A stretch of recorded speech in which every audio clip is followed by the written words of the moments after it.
अस्सलामुअलैकुम वरहमतुल्लाहि वबरकातुहू।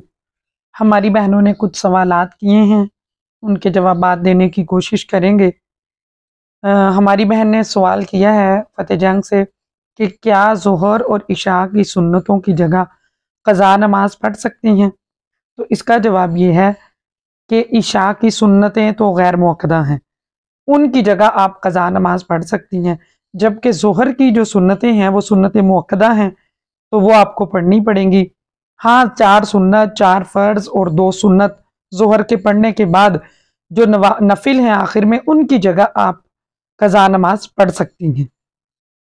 दूसरा सवाल हमारी बहन ने स्पेन से पूछा है कि मेरे यहाँ बच्चे की विलादत हुई है, तो क्या इसके बाल 7वें दिन उतरवाना ज़रूरी है और पूरे सर के बाल उतरवाए जाएं या थोड़े भी उतरवा सकते हैं, और फिर उन बालों का क्या किया जाए।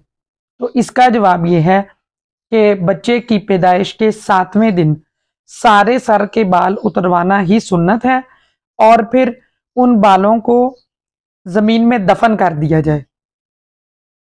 वैसे भी आप उनको वेस्ट कर सकती हैं, लेकिन बेहतर यह है कि उनको ज़मीन में दफन कर दिया जाए और उन बालों के बराबर चांदी सदका करना भी सुन्नत मुबारका है। तीसरा सवाल हमारी बहन ने झंग के एक गांव से पूछा है कि हमारे यहाँ रिवाज है कि जब औरतें नमाज पढ़ लेती हैं तो उसके बाद जाए नमाज का एक कोना फोल्ड कर देती हैं, और उनका ख्याल ये होता है कि अगर कोना फोल्ड नहीं करेंगे तो इसके ऊपर शैतान नमाज पढ़ता है। तो इसका जवाब ये है कि ये ऐसा कुछ नहीं है, ये बिल्कुल बेअसल बात है कि शैतान अगर जाए नमाज बिछी रहेगी तो उस पर नमाज पढ़ेगा नहीं। बेहतर यही है कि जाए नमाज को मुकम्मल तौर पर फोल्ड करके ही रखा जाए, लेकिन अगर कोई ऐसा नहीं करता तो इसमें कोई हर्ज नहीं है, बिछी भी रहे तो इसमें कोई मुज़ायका नहीं है। चौथा सवाल हमारी बहन ने जर्मनी से पूछा है कि मेरे पहले 2 ऑपरेशन हुए हैं और अब फिर प्रेगनेंसी है और डॉक्टर ने ऑपरेशन का कहा है। मुझे गले की भी तकलीफ है, इस वजह से मुझे बार बार बेहोश नहीं कर सकते, तो मैं चाह रही हूँ कि नेक्स्ट फिर प्रेगनेंसी ना हो, तो क्या मैं इस वजह से ऑपरेशन करवा सकती हूँ।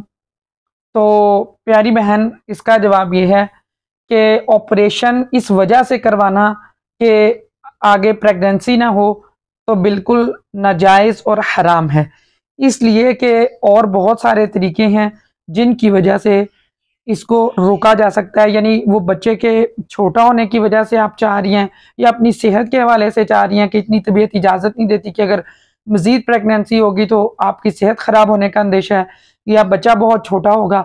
तो अगर इस वजह से आप चाह रही हैं तो बहुत सारे तरीके अब हैं कि जिनसे इसको रोका जा सकता है, चाहे वो रिंग के ज़रिए हो, टैबलेट के ज़रिए हो, इंजेक्शन के ज़रिए हो। तो आपको ज़रूरी है अगर, तो आप वो तरीका इस्तेमाल कर सकती हैं।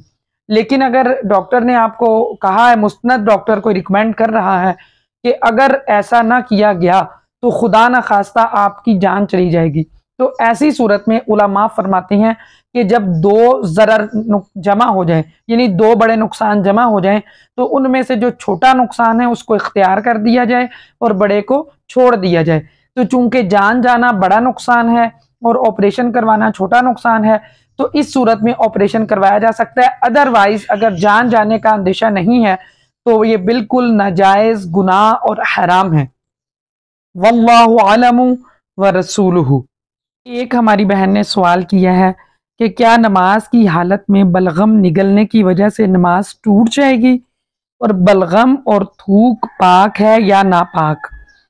तो इसका जवाब ये है कि अगर नमाज की हालत में बलगम आए तो बलगम को चादर के कोने में लेकर मसल देना चाहिए या फिर बाएं जानब थूक देना चाहिए, क्योंकि बुखारी शरीफ की हदीस है कि अगर बार बार बलगम आए तो हर मर्तबा निगल लेने में भी कोई हर्ज नहीं है।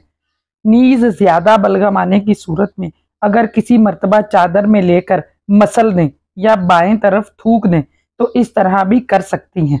वल्लाहु आलमु व रसूलुहु। और बलगम और थूक पाक हैं, अगर कपड़े पर लग जाए तो कपड़ा भी पाक रहेगा, और अगर पानी में गिर जाए तो पानी से भी वुज़ू और गुस्ल कर सकते हैं, पाक रहेगा। वल्लाहु आलमु व रसूलुहु।